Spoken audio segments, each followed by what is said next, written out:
السلام علیکم ورحمۃ اللہ وبرکاتہ۔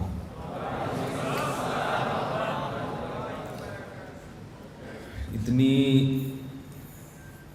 خوش قسم کی علمی مجلس ہے،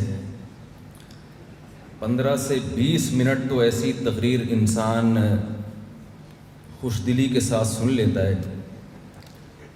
اس کے بعد پھر مجھے نظر آ رہا ہے آپ کے چہروں پہ بوریت کے آثار، تھکے تھکے چہرے، اور میرے لیے ایک بہت بڑی مشکل یہ ہے کہ جو کچھ سوچ کے آیا تھا کہ میں یہ بولوں گا وہ مجھ سے پہلے مقررین سب بول چکے ہیں، تو میں بچا ہی کچھ نہیں بولنے کے لیے۔ ہاں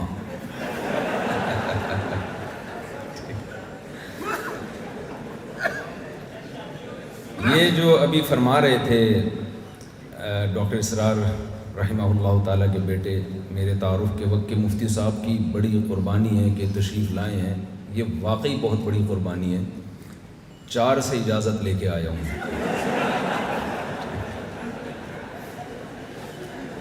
جب آپ کہیں جاتے ہیں، دیکھیں داماد کی مثال سسرال میں ایسے ہے جیسے اسرائیل میں فلسطینی۔ میں جب سفر کے لیے جاتا ہوں تو 4 جگہ سے مجھے پرمیشن لینی پڑتی ہے کہ جانا ہے جانا ہے جانا ہے جانا ہے، چاروں طرف سے۔ پھر میری انکوائری ہوتی ہے کہ اکیلا جا رہا ہے یا کسی کو لے کے جا رہا ہے۔ میں جب نکلا ہوں نا ایئرپورٹ جانے کے لیے تو میری ایک وائف کا میسج آیا تھا کہ مجھے اطلاع ملی ہے کہ دوسری ساتھ میں ہے۔ میں نے قسمیں اٹھائیں کہ یہ بالکل پروپیگنڈا ہے میرے خلاف، غلط خبر ہے۔ چلیں تھوڑی سی تو آپ کے چہروں پہ مسکراہٹ آئی، کچھ میں سمجھتا ہوں وہ بات تھوڑا غور سے سنیں گے آپ لوگ۔ 2015 میں میسج ٹی وی نے مجھ سے انٹرویو لیا تھا کہ آپ کی مشہور شخصیات جو آپ کی نظر میں جو آپ کے لیے فیمس پرسنالٹی ہیں، جن سے آپ بہت زیادہ متاثر ہیں، وہ کون کون ہیں؟ تو میں نے 4 افراد کے نام لیے تھے۔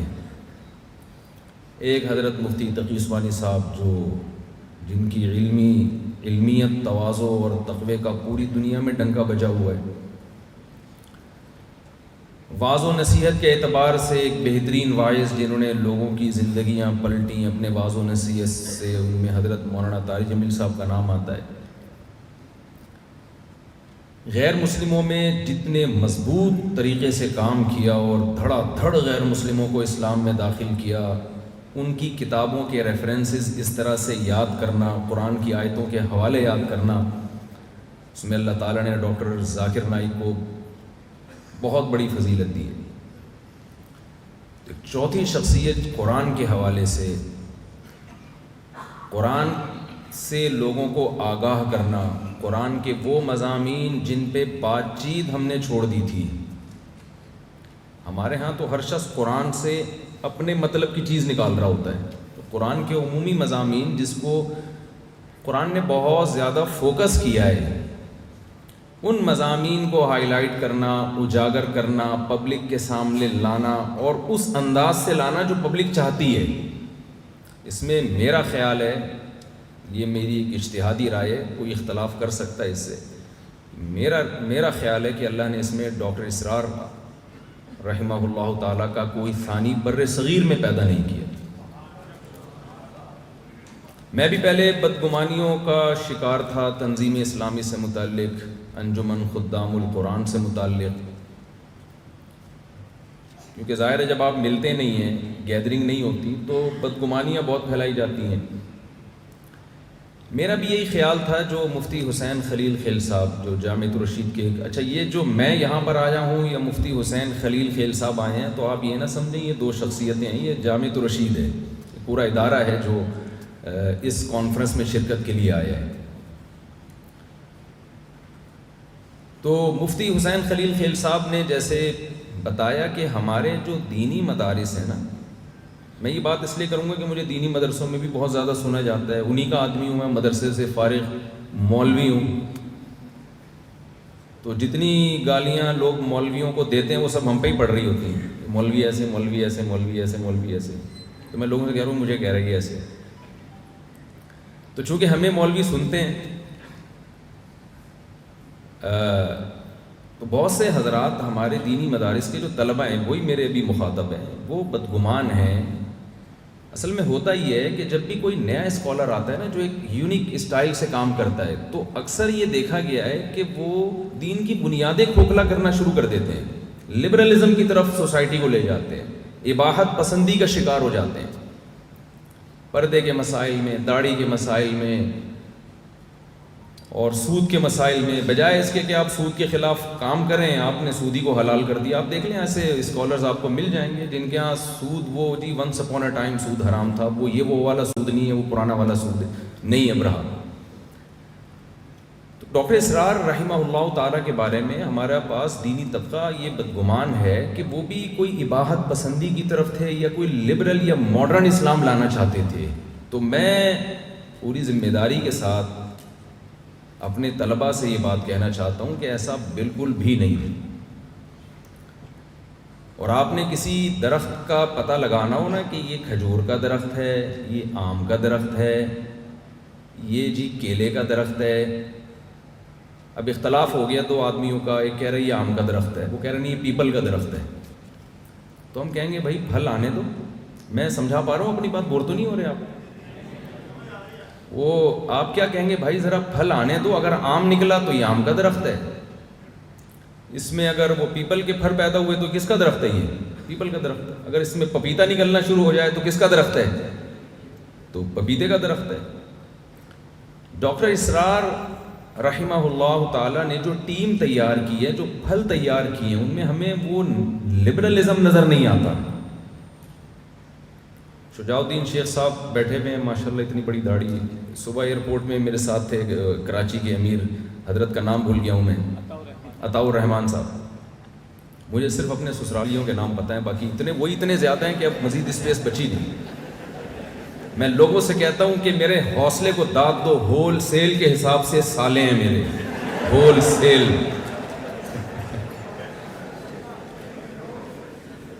تو ایک آدھ سالہ ٹینشن کے لیے کافی ہوتا ہے کہ نہیں ہوتا؟ میرے ہول سیل کے حساب سے سالے ہیں۔ تو آپ پھر بھی دیکھو میں لاہور آ گیا۔ تو حضرت سے بات ہو رہی تھی تو ماشاءاللہ ان کی ایکٹیویٹیز دیکھی ہم نے، داڑھی دیکھیں ماشاءاللہ۔ آج کل تو نئے دیکھیں، میں کوئی جو داڑھی جس کی نہیں ہے اس کو برا نہیں کہہ رہا میں، لیکن آپ داڑھی کا ہی انکار کرنا شروع کر دیں، ماڈرن اسلام ایسا ایک تصور پیش کریں، پردے کا ہی انکار کرنا شروع کر دیں، یا پردے کے احکام میں اتنی تبدیلیاں کہ وہ پردہ اور ہونا نہ ہونا برابر ہو گیا۔ تو علماء نے چونکہ دیکھا کہ جو بھی کوئی نئے اسکالرز آتے ہیں ایک الگ اسٹائل سے کام کرتے ہیں، تو پھر وہ لبرلزم کی طرف اور اہل مغرب کو خوش کرنے کی کوشش میں لگ جاتے ہیں۔ یہاں ان کی تقریریں کچھ اور ہوتی ہیں، وہاں جا کے کچھ اور، کسی نے جہاد کا انکار کر دیا۔ ڈاکٹر اسرار احمد رحمہ اللہ تعالی، ان کا پھل جب آپ دیکھیں گے، جو افراد تیار کیے ہیں تنظیم اسلامی نے یا انجمن خدام الاسلام نے، خواتین میں جس طرح سے پردے کو پروموٹ کیا ہے، میں تو ان سے کہہ رہا تھا کہ میں نے جب یہاں پردہ دیکھا، میں شجاع الدین شیخ صاحب کے یہاں وہاں گیا کراچی میں، تو میں نے کہا بھائی تھوڑا ہلکا ہاتھ رکھیں، تھوڑا سا ماڈرن خواتین کے لیے بھی کوئی اسپیس رکھیں، کہ یعنی ماشاءاللہ بہترین ماحول نظر آیا۔ تو یہ میرا میسج ہے دینی مدارس کے طلبہ کے لیے۔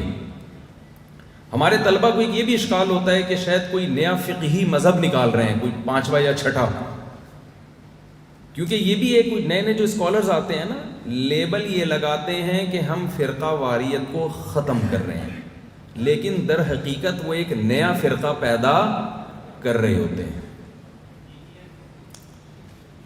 یہ ایک بڑا مسئلہ ہے کہ جب بھی کوئی نیا آ رہا ہے نا، کوئی ایک نیا فرقہ ایجاد ہوا تھا 1980 میں نام نہیں لوں گا تاکہ ہمارا یہ ٹاپک، یہ جو ہماری مجلس ہے، یہ کسی کوئی اختلاف اور اس کی طرف نہ جائے۔ تو آئے اور کہنے لگے کہ یہ اتنے سارے فرقے بنے ہوئے ہیں، کیا دیوبندی، بریلوی، اہل حدیث، حنفی، شافعی، مالکی، یہ سب ختم کرو یار، ایک آ جاؤ قرآن حدیث۔ ہم نے بٹھایا ان کو، چائے پلائی، تو ہم نے کہا یہ جو آپ نئی چیز مارکیٹ میں لائے ہو تو اس کا نام کیا؟ انہوں نے نام بھی بتا دیا۔ میں نے کہا یہ تو 4 5 6 تو 7واں بھی ہو گیا، تو ختم تو نہیں ہوا نا، یہ کیا ہو گیا؟ یہ تو ساتواں آپ نے پیدا کر لیا، اس سے ختم تھوڑی ہوگا. ختم اس طرح سے ہوگا جو یہ مجلس ہے اس میں ہر مکتبہ فکر کے لوگ ہیں اور اسلام کی بنیاد پہ سب کیا ہو جائیں، متفق ہو جائیں. اس طرح سے تو چیزیں ختم ہوں گی. میں دینی مدرسوں سے تعلق رکھتا ہوں، میں یہاں پر آیا ہوں، میں آپ کو پروموٹ کروں. میں نے شجاع الدین شیخ صاحب کا انٹرویو اپنے چینل سے صرف اس لیے نشر کیا تھا پوری ذمہ داری کے ساتھ تاکہ نوجوان ان کے ہاتھ پہ بیعت ہوں. مجھے پتا تھا جو کام یہ کر رہے ہیں شاید اس اسٹائل میں نہیں کر سکتا وہ کام. اسی وجہ سے میں نے ان کا وہ دعوت نامہ اور ان کا بیعت نامہ وہ بھی شائع کیا.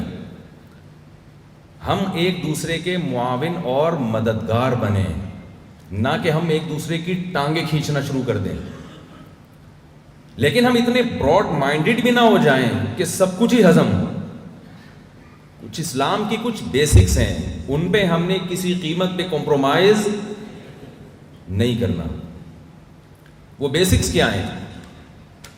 میں اس کی ڈیٹیل میں جاؤں گا، بات لمبی ہو جائے گی. وہ بیسکس یہ ہیں کہ جب ہم کسی غیر مسلم کو مسلمان کرتے ہیں تو کون سے عقائد اس کی زبان سے کہلواتے ہیں؟ اس میں کیا وحدت الوجود آتا ہے؟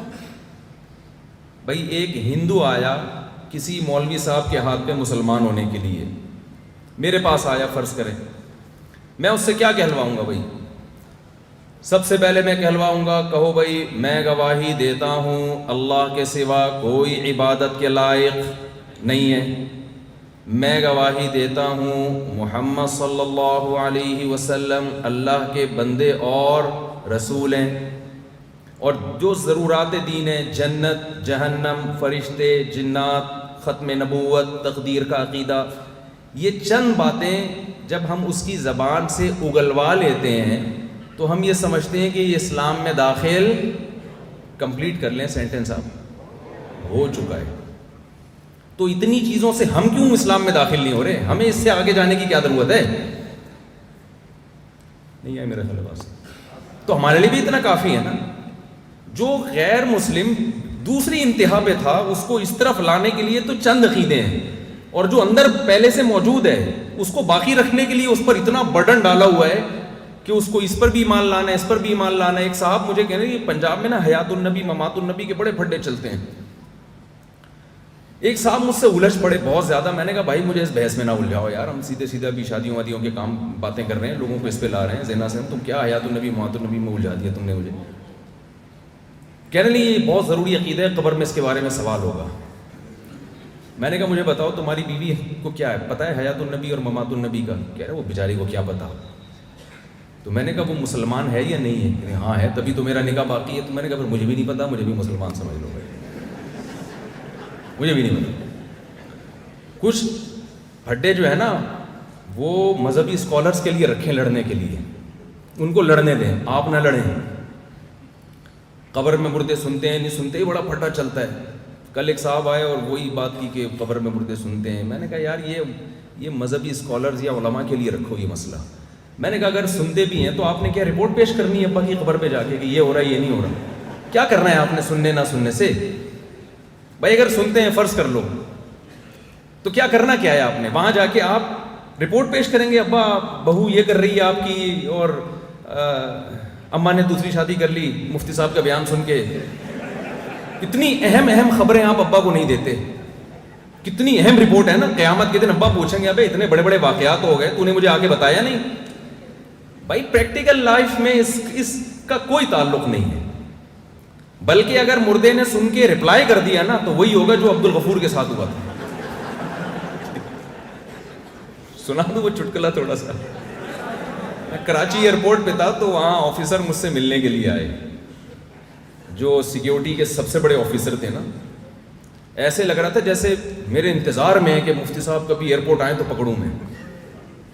اور آئے اور مجھے کہا کہ بھائی فلائٹ تو لیٹ ہے. آپ بڑا پروٹوکول دیا. کہتے ہیں بھائی میں نے ایک لطیفہ سنا ہے مفتی صاحب، میری ڈپریشن اور میری اسٹریس دور ہو گئی.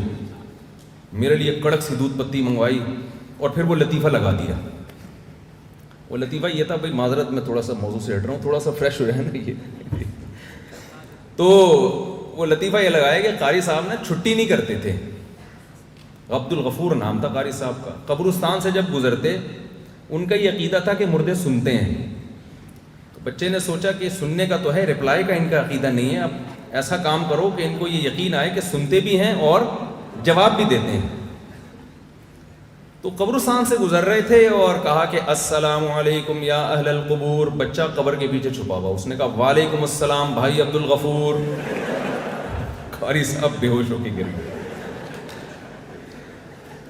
تو آپ نے اپنی صلاحیتوں کو ان کاموں میں لگانا ہے جو ہماری بیسکس ہیں، جو ہمارے بنیادی عقیدے ہیں، ان میں ہم اختلاف برداشت بولیے نہیں کریں گے۔ ایسا نہ ہو اتنے براڈ مائنڈڈ بن جائیں کہ جی آپ قادیانیوں کو بھی گلے لگا رہے ہیں، آپ اسلام کے بیسک عقائد پہ ہی کمپرومائز کر رہے ہیں، یہ نہیں ہوگا۔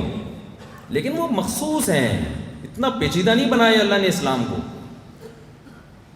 تو یہ جو کانفرنس ہے یہ بہت ہی خوش آئین ہے، بہت سارے مکاتب فکر کے لوگ ہیں یہاں پہ، دینی مدارس کے علماء بھی ہیں، ہر مسلک کے لوگ ہیں، اور یہ ظاہر کر رہے ہیں بھائی ہم قرآن کے نام پہ ہم سب کیا ہیں، ایک ہے الحمد سے لے کے والناس تک قرآن ہی تو ہے جس میں اختلاف نہیں ہے، تو اسی پہ جمع ہو جاؤ۔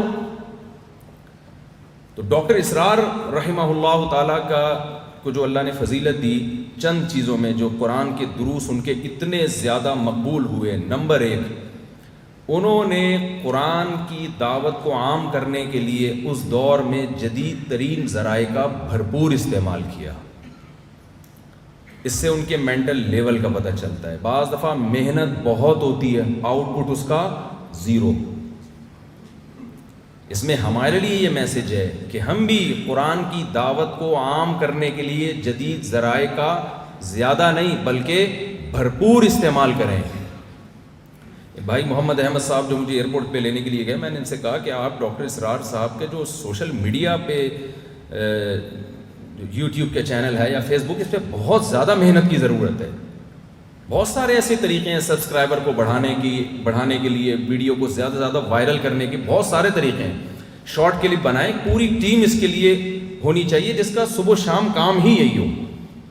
آپ اس دور میں تبلیغ کے لیے اگر گدھے پہ بیٹھ کے جائیں اور دلیل یہ دیں کہ ہمارے نبی صلی اللہ علیہ وسلم اونٹ پہ یا گدھے یا گھوڑے پہ بیٹھ کے تبلیغ کے لیے تشریف لے گئے تھے، تو کیا یہ دلیل صحیح بنے گی؟ ظاہر ہے اس دور کا ایک جدید ذریعہ گھوڑا تھا، اونٹ تھا۔ آج کا جدید ذریعہ الیکٹرانک میڈیا ہے۔ آپ اپنی بات امریکہ پہنچانا چاہتے ہیں، آپ ایک کلپ بنا کے ڈال دیں، فوراً پہنچ جائے گی۔ اور اگر آپ گدھے پہ بیٹھ کے جا رہے ہو، محنت بہت زیادہ ہوگی، آؤٹ پٹ اس کا 0 ہوگا۔ تو ڈاکٹر اسرار رحمہ اللہ تعالیٰ کا سب سے پہلا کارنامہ یہ تھا کہ جس وقت لوگ ان جدید ذرائع سے دور بھاگتے تھے، انہوں نے اس وقت ان جدید ذرائع کا بھرپور استعمال کیا، جس کی برکتیں آج ہمیں نظر آ رہی ہیں۔ دوسرا کام انہوں نے بڑا خاندانی کیا، میرے یہ لفظ ہے تھوڑا خاندانی لفظ میں استعمال کرتا ہوں، یہ کیوں کرتا ہوں یہ پھر کبھی اکیلے میں ملیں گے تو بتاؤں گا انشاءاللہ، ساری باتیں تو اپنی بتائی جا سکتی نا۔ دوسرا کام جو ان کا بڑا ہی زبردست تھا وہ کیا تھا، جو ایک تو ڈاکٹر تھے، انگلش بہت اچھی تھی، انہوں نے دیکھیں قرآن مجید میں اللہ تعالیٰ کے ارشاد ہے وَمَا أَرْسَلْنَا مِن رَسُولٍ إِلَّا بِلِسَانِ قَوْمِهِ لِيُبَيِّنَ لَهُمْ، ہم نے جس پیغمبر کو بھی بھیجا ان کی زبان دے کے بھیجا ہے۔ ڈاکٹر اسرار رحمہ اللہ تعالیٰ کی زبان وہی تھی جو ایجوکیٹڈ اور پڑھے لکھے طبقے کی زبان تھی۔ اس سے بہت فائدہ ہوا ہے۔ ہمارے ہاں جامعۃ رشید میں درس قرآن کی تربیت دیا کرتا تھا، تو ایک طالب علم سے میں نے کہا کہ آپ درس قرآن دیں، میں نوٹ کرتا تھا کیا کیا خامی ہیں، تو وہ درس دیتے ہوئے کہنے لگے کہ اس آیت سے پتہ چلتا ہے کہ ہمارے اقوال و افعال میں تضاد نہیں ہونا چاہیے۔ میں نے کہا بھائی بہت بھاری ہو گیا، اس کو تھوڑا سا ہلکا رکھو۔ کہنے کیا کروں اس کو، میں اس کو کیسے؟ میں نے کہا یوں بول دو ہمارے کاموں میں ہماری باتوں میں ٹکراؤ نہیں ہونا چاہیے۔ اتنا گاڑھا کرنے کی کیا ضرورت ہے اس کو بھائی؟ میں نے کہا قائد اعظم یہ فرما کے گئے تھے کام کام اور بس کام، اگر وہ مولوی ہوتے تو فرماتے افعال افعال اور بس افعال۔ پبلک کی سمجھ میں آتا؟ اپنی سمجھ میں آ رہا کیا فرما کے گئے ہیں، تو اس وقت تو بالکل ہی سمجھ میں نہیں آتا۔ تو اب ان کی تعلیمات کی دھجیاں اڑائی جا رہی ہیں، جب اتنی آسان زبان استعمال کی تو اگر افعال افعال اور بس افعال کہتے تو کتنا مشکل ہو جاتا۔ تو جو ایلیٹ طبقہ ہے اس کی جو زبان تھی، ان کا جو مینٹل لیول تھا، اس پہ آ کے انہوں نے بات کی ہے، جس سے جو ایلیٹ طبقہ ہے، وہ طبقہ جس کے ہاتھ میں قوم کی نبض ہے اس پر انہوں نے محنت کی ہے. ایک پڑھے لکھے طبقے کو دین کی طرف لے کر آئے ہیں. موسیٰ علیہ السلام کو اللہ تعالیٰ نے ڈائریکٹ فرعون کی طرف بھیجا, عام لوگوں کی طرف نہیں بھیجا, کیونکہ وہ طبقہ جس کے ہاتھ میں قوم کی نبض ہوتی ہے وہ ٹھیک ہو جائے تو نیچے کا طبقہ آٹومیٹیکلی ٹھیک ہو جاتا ہے. الناس علی دین ملوکہم. جلدی سے بات کو سمیٹ کے میں ختم کر رہا ہوں. یہ ایک ان کی بڑی خوبی تھی. تیسری خوبی ان کی جو دروس میں آپ کو نظر آئے گی ان کے درس قرآن میں, ان مسائل کو ہائی لائٹ کیا جو سوسائٹی کی ضرورت ہے. بارات کا مسئلے پہ عام طور پہ ہم نے نہیں دیکھا کوئی بولتا. جو لڑکیاں بوجھ بن گئی ہیں ہماری سوسائٹی پہ, 6 بیٹیاں ہیں, جہیز الگ اور ہر ایک کی بارات کا کھانا وہ الگ. انہوں نے لوگوں کو بتایا کہ بارات کا اسلام میں کوئی کانسیپٹ نہیں ہے. یہ ایسی سوسائٹی میں بات کرنا جہاں ہر جگہ بارات کا کھانا کھلایا جاتا ہو, یہ بہت مشکل کام ہے. اس کو ایکسیپٹ کرنا ذہنی طور پہ بہت مشکل ہے. جہیز کے خلاف جس بھرپور انداز سے نہ صرف آواز اٹھائی بلکہ عمل کر کے دکھایا, یہ بہت پازیٹیو وے میں ایک بہت اچھا کام کیا انہوں نے. سود کے خلاف اتنی مؤثر آواز اٹھائی. آج آپ کو جب بھی کہیں بات چلتی ہے, سپریم کورٹ میں سود کا مسئلہ آیا, تو آپ کو تنظیم اسلامی کے کارکن بہت متحرک نظر آتے ہیں. اس میں جناب شجاع الدین شیخ صاحب کو بھی اللہ جزائے خیر دے, ان کا بھی بہت بڑا دخل ہے. اور شجاع الدین شیخ صاحب کی ایک بہت بڑی خدمت ہے جو لوگوں کی نظروں سے اوجھل ہے.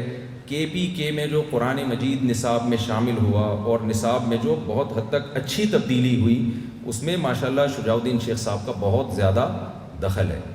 تو یہ بھی ایک پھل ہے جو ڈاکٹر اسرار رحمہ اللہ تعالیٰ کا کہ درخت کے نکلے ہوئے پھل ہیں. میں چونکہ زیادہ میرا سلام تو ان سے ہی رہی ہے تو ان کی کچھ خدمات سے میں متعارف ہوں. ان کی یہ خدمت تو بڑی خطرناک قسم کی تھی, لیکن میں بتا دیتا ہوں. بہت سارے لوگ میرا بیان نہیں سنتے تھے, ہمارے محلے کے تھے, سنتے نہیں تھے. میں نے کہا آپ کبھی جمعے میں نظر نہیں آئے. انہوں نے کہا شجاع الدین شیخ صاحب کا بیان آپ سے اچھا ہوتا ہے, ہم وہاں سننے جاتے ہیں. سمجھ رہے ہیں؟ تو وہاں سننے جاتے ہیں. تو اب کرنا کیا ہے دیکھیں, یہ اور بھی کچھ اس جو ڈاکٹر اسرار رحمہ اللہ تعالیٰ کے درس کی کچھ خوبیاں ہیں. اور ایک چوتھی خوبی کہ انہوں نے صرف درس دینے پر اکتفا نہیں کیا. اگر وہ صرف درس قرآن دیتے, باقاعدہ انجمن خدام الاسلام کے نام سے تنظیم بنا کے پورا جال نہ بچھاتے دروس کا, تو ڈاکٹر اسرار رحمہ اللہ کے دنیا سے جاتے ہی وہ دروس کا سلسلہ ختم. تو یہ درخت نہ ہوتا جو وہ لگا کے جاتے. انہوں نے پورا ایک نیٹ ورک بچھایا, اور اتنا مؤثر نیٹ ورک. تراویح کی 20 رکعتوں میں ہر 4 رکعت کے بعد پورا خلاصہ.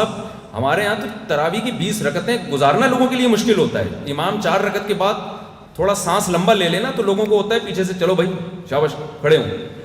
گھڑی کو دیکھ رہے ہوتے ہیں کہ ہم نے بس نکلنا ہے. اتنے لوگوں کے رمضان میں مقابلے ہوتے ہیں, تمہارے یہاں تراویح کتنے بجے ختم ہوتی ہے؟ 9:30. اب ہمارے تو 9:25 پہ ہوتی ہے. یہ چلتا ہے کہ نہیں چلتا؟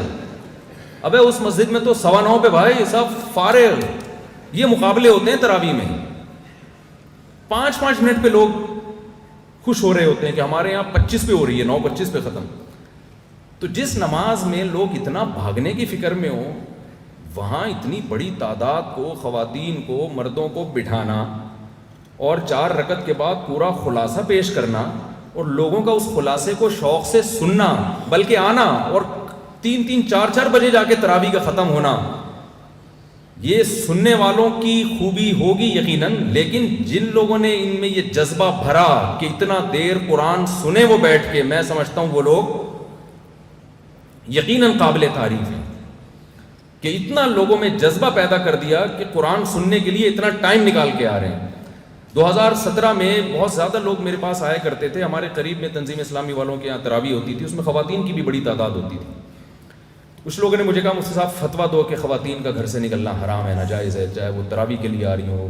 وہ جو امام حنیفہ رحمہ اللہ کا مشہور قول پیش کیا جاتا ہے کہ فتنے کا خوف ہو تو عورت کہاں رہے گی؟ گھر میں رہے گی. میں نے ان سے کہا میرے بھائی امام حنیفہ بھی زندہ ہوتے ہیں نا, وہ بھی فتویٰ دیتے. جب دیکھتے نا کہ یہ تراویح میں نہیں آ رہی تو تائک روڈ میں جا رہی ہیں, تو وہ بھی کہتے بھائی ان کو تراویح میں لے آؤ. ٹھیک ہے, تو یہ تنظیم اسلامی والوں کی خوبی ہے کہ ان کو طارق روڈ جانے سے, یہاں طارق روڈ شاید لاہور والے نہ سمجھتے ہوں, تو یہ تو یہاں کوئی اور رمضان کے آخری عشرے میں تو مارکیٹوں کا ٹائم ہوتا ہے نا, میں نے کہا یہ خوبی ہے میرے بھائی، یہ گھروں میں نہیں رہیں گی، ان کو انہوں نے بازاروں سے نکال کے قرآن سننے کے لیے لے آئے ہیں، تو آپ کیسی عجیب بات کر رہے ہو؟ امام حنیفہ بھی ہوتے تو وہی بات کر رہے تھے جو میں کر رہا ہوں۔ تو یہ چند خوبیاں ہیں، اور میں ایک آخری بات کر کے آپ سے بس اجازت چاہوں گا۔ دیکھیے جو دنیا سے جا چکے ہیں ہم ان کو یاد کر کے روتے ہیں، وہ ایسے تھے، وہ ویسے تھے، اللہ ان کے درجات بلند کرے۔ جو زندہ ہوتے ہیں ان کی قدر نہیں کرتے۔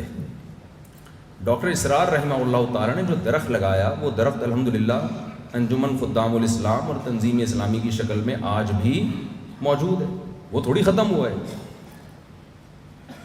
تو ہم کو چاہیے ہم ایک دوسرے کا دست و بازو بن کے جتنے بھی دین کے شعبے ہیں ایک دوسرے کو سپورٹ کر کے ان شعبوں میں آگے بڑھنے کی کوشش کریں، اور ہر شعبے کو آگے بڑھانے کی کوشش کریں۔ جو لبرل لوگ ہیں، جو سیکولر قوتیں ہیں، جو ملحد لوگ ہیں، ان کا کوئی فرقہ نہیں ہے، وہ سب متحد ہیں خدا کے انکار پر، بے پردگی، زنا، ہومو سیکشولیٹی، ان چیزوں کو پروموٹ کرنے میں وہ سب متفق ہیں۔ اس میں ان کا نہ کوئی دیوبندی ہے، نہ بریلوی ہے، نہ اہل حدیث ہے، نہ حنفی، نہ شافعی، وہ سب مل کے محنت کرتے ہیں۔ اور ہماری جب مسئلہ آتا ہے زنا کے خلاف آواز اٹھانے پر، تو یہ چونکہ دیوبندی ہے تو میں چونکہ گرین چینل والا ہوں میں نہیں جا رہا، میں یہ گرین والا ہے تو میں چونکہ وائٹ چینل والا ہوں میں نہیں جا رہا، یہ تنظیم اسلامی کا ہے میں چونکہ جماعت اسلامی کا ہوں تو میں، مجھے ایک صاحب نے پوچھا کہ ایک لڑکی کا رشتہ آئے، لڑکی جماعت اسلامی کی ہے تو کر لوں؟ میں نے کہا جماعت غیر اسلامی والے سے کر لو آپ، اسلامی ٹھیک نہیں ہے، غیر اسلامی سے کریں۔ تو اگر ہم پازیٹیو وے میں اس طرح اسلام کی بیسک اور یہ وحدت الوجود اور یہ اس طرح کی چیزوں کو ہمیں ہائی لائٹ کرنے کی ضرورت ہی نہیں ہے، اٹھانے کی ضرورت ہی نہیں ہے۔ تلک امۃ قد خلت لہا ما کسبت ولکم ما کسبتم، اس کو ایکسپلین کرنے کی ضرورت ہی نہیں، ہمارے تو بیسک عقائد ہیں، ہم نے اسی کو لے کے چل رہا ہے۔ تو میں آخری گزارش بس آپ سے یہ کروں گا کہ جو جا چکے اللہ ان کی مغفرت فرمائے، اب آپ نے قدر کرنی ہے جو موجود ہیں۔ انجمن خدام القرآن کے ڈاکٹر عارف رشید صاحب اور تنظیم اسلامی کے جناب شیخ شجاع الدین صاحب اور بھی جو بھی جماعت کے ذمہ داران لوگ ہیں، جو نوجوان طبقہ ہے، ان کے ساتھ جڑیں، ان سے قرآن سیکھیں۔ یہاں الحمدللہ عربی گرامر سکھانے کا بھی ایک سیٹ اپ ہے، مجھے پتہ چلا، عربی سیکھیں، قرآن پڑھیں، آگے پھیلائیں۔ دیکھیں اگر آپ کسی اچھے ویژن کا حصہ نہیں بنے تو شیطان کے ویژن کا حصہ بن جاؤ گے۔ ان دنیا میں فارغ کوئی بھی نہیں، اگر اچھے کام میں نہیں لگایا تو آپ خود بخود برے کام میں لگ جائیں گے۔ اللہ تعالیٰ سمجھنے کی، عمل کی توفیق عطا فرمائے۔ وما علینا الا البلاغ۔